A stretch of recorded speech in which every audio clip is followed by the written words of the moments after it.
morning mga paps, mga padyak. Another project bike na naman yung papakita ko sa inyo. Nakakapogi na ito, lalo na sa personal. Kaya matutuwa si Sir pag natanggap niya na itong kanyang project bike. Kaya maraming salamat Sir Lloyd Kabulang. Ayan, maraming salamat Sir. Kahit na sa barko ka pa, ayan, nagtiwala ka na agad sa Pops Bike Shop. At kagandahan na ito, fully paid agad si Sir, hindi lang down payment. Kaya isa-isayin natin yung mga parts na nakakabit sa kanyang project bike. So yan, makikita nyo naman yung tindigan ng project bike natin na Kinesis. Napaka-pogi. Yan, ang model ng frame natin, TX529. Ito yung bagong release at numbers lang to. Limited edition lang to dito sa Pilipinas. Ito yung anti-scratch design or yung parang magaspang. Color combination, black and gold. Napaka-pogi nito. Lalo na sa personal. TX529, 27.5 by 17 through axle, boost type. Yan, naka 5 years warranty tayo dito sa frame niya, lalo na sa personal, napaka-pogi nito.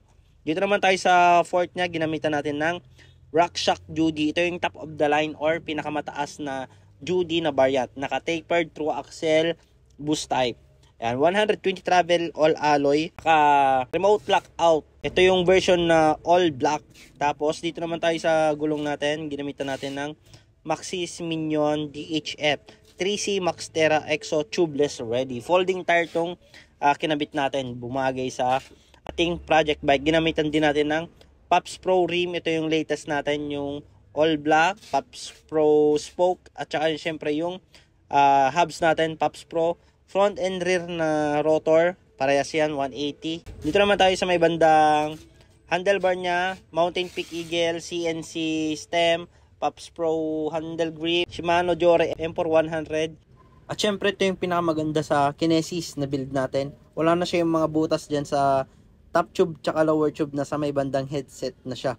Ayan, dyan mo nakikita na mga high-end na yung kaparehas ni Kinesis na mga bike. So ayan, dito naman tayo sa group set niya. Ginamitan natin ng SRAM NX Eagle. Shifter, chain, RD, sprocket. Itong sprocket natin, all black yan. Dito sa crankset, SRAM NX Eagle din. Ito yung mga magaganda sa SRAM kasi ang gaganda ng mga chain ring nila. Ayun no, nakatatak din yung Eagle.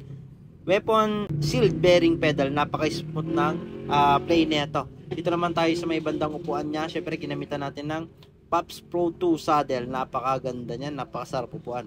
Weapon animal seat post at syempre yung Pops Pro 3 natin na latest na hubs. Syempre di mawala yung sound check natin. Magkano nga ba yung naging build cost nito? Kung isa-isayin natin yung mga parts, kasama pag-build, nabot to ng 53,600. Pero binigay namin ng discounted price na 46,500 with previous pa yan. Battle cage, taillight, chain protector, lever bolt.